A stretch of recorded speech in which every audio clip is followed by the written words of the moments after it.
Arjuna asked, what is the difference between the body and the soul?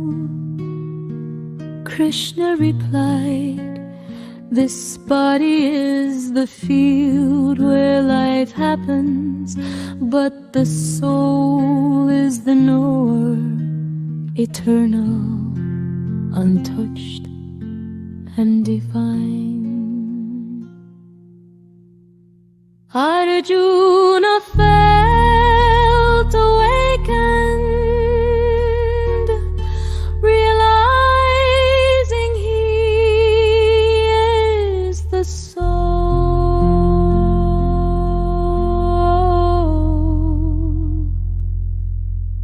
not the body.